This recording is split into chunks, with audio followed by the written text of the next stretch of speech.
दोस्तों, कक्षा 9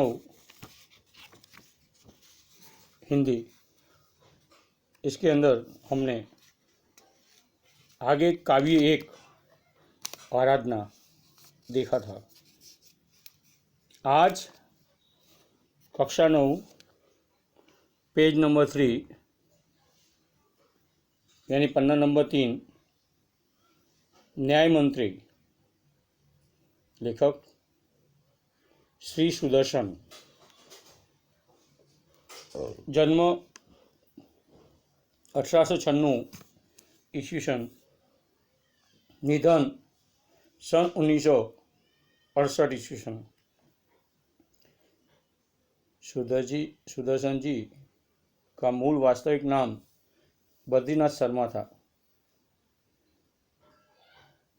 आपका जन्म 1896 में ईस्वीसन पंजाब राज्य के सियालकोट नामक स्थान में हुआ था। बचपन से ही आपने कहानियां लिखना प्रारंभ किया था।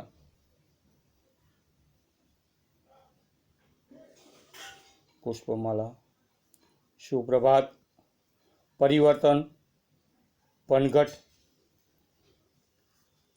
नगीना आदि आपके सुप्रसिद्ध कहानी संग्रह है। पुष्पलता, सुप्रभात, परिवर्तन, पनघट, नगीना आदि आपके सुप्रसिद्ध कहानी संग्रह है। आपका एकमात्र उपन्यास है भागवंती। उसे न्याय मंत्री बनाया। न्याय न राजा देखता है न रंग। न्यायतंत्र पर विश्वास दिलाने के लिए यहाँ प्रयास किया है।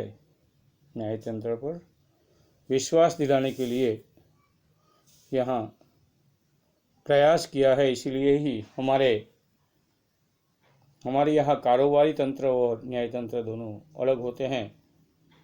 प्रयास किया है नई पीढ़ी के लिए इस प्रेरक कहानी द्वारा न्यायतंत्र की जिम्मेदारी का भी महत्व समझाया गया है। दोस्तों, अभी पाठ की शुरुआत करते हैं। इसके अंदर ब्राह्मण शिशुपाल है और सम्राट अशोक है। इसमें कोई कारणवश सम्राट अशोक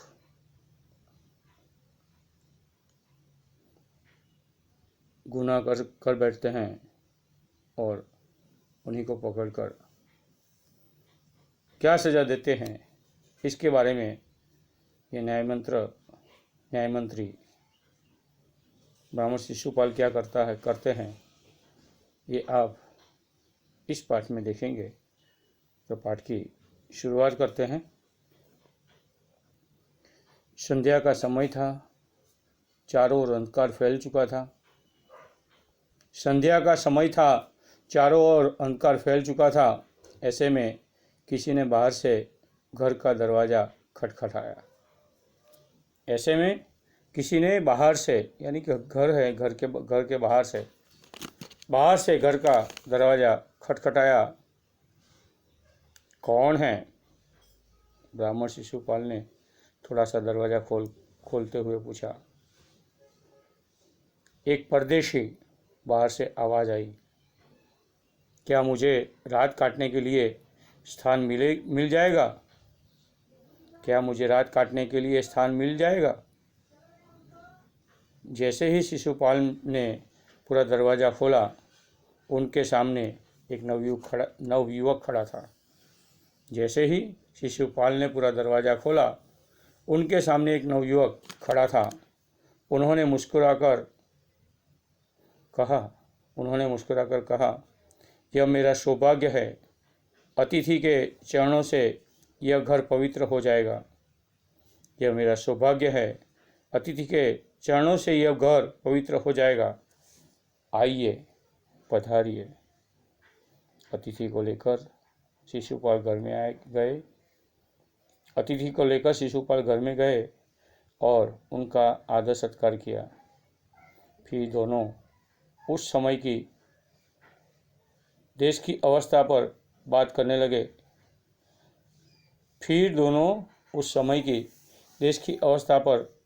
लगे। शिशुपाल ने कहा, आजकल बड़ा अन्याय हो रहा है, परंतु परदेशी इस बात से सहमत न था। बोला, दोष निकालना तो सुगम है, परंतु कुछ करके दिखाना कठिन है। शिशुपाल बोले, अवसर मिले तो दिखा दूंगा कि न्याय किसे कहते हैं।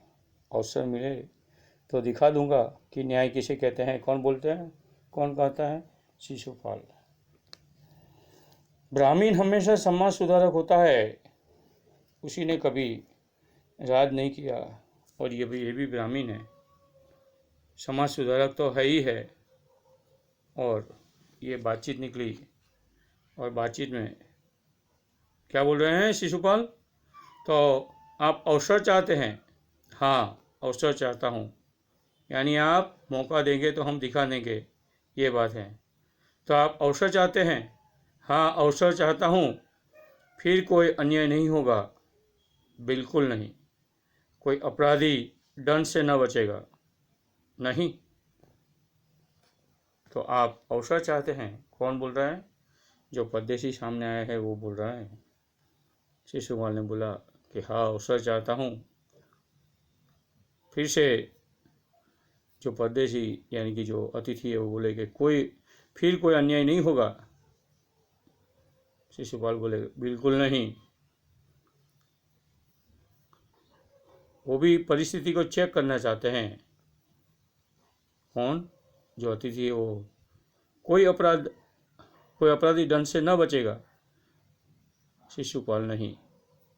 परदेशी ने मुस्कुराकर कहा, यह बहुत कठिन काम है, ब्राह्मण के लिए कुछ भी कठिन नहीं है। सही बात है, ब्राह्मण के लिए कुछ भी कठिन नहीं है। मैं न्याय का डंडा बजाकर दिखा दूंगा। परदेशी धीरे से मुस्कुराया, पर कुछ न बोले। फिर कुछ देर बाद वे सो गए। परदेशी धीरे से मुस्कुराया, पर कुछ न बोले। फिर कुछ देर बाद वे सो गए। सुबह उठकर परदेशी ने शिशुपाल को धन्यवाद देकर उनसे विदा ली। कुछ दिनों बाद परदेशी ने शिशुपाल को धन्यवाद देकर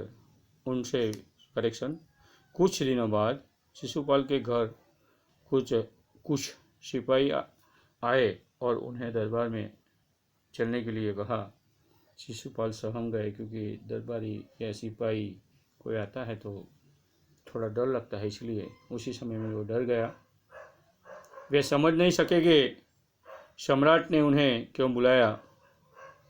कहीं उस परदेशी ने तो सम्राट से झूठी सच्ची शिकायत नहीं कर दी। कहीं उस परदेशी ने तो सम्राट से झूठी सच्ची शिकायत नहीं कर दी। दरबार में पहुंचकर शिशुपाल का कलेजा धड़कने लगा। जब उन्होंने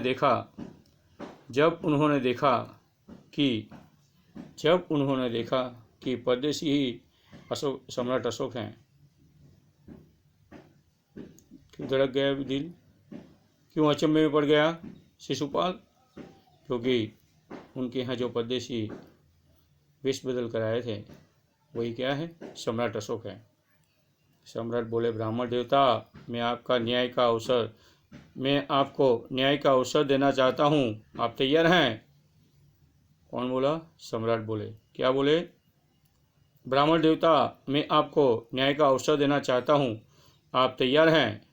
पहले तो शिशुपाल घबराए, फिर बोले, यदि सम्राट की ही यही इच्छा है तो मैं तैयार हूँ।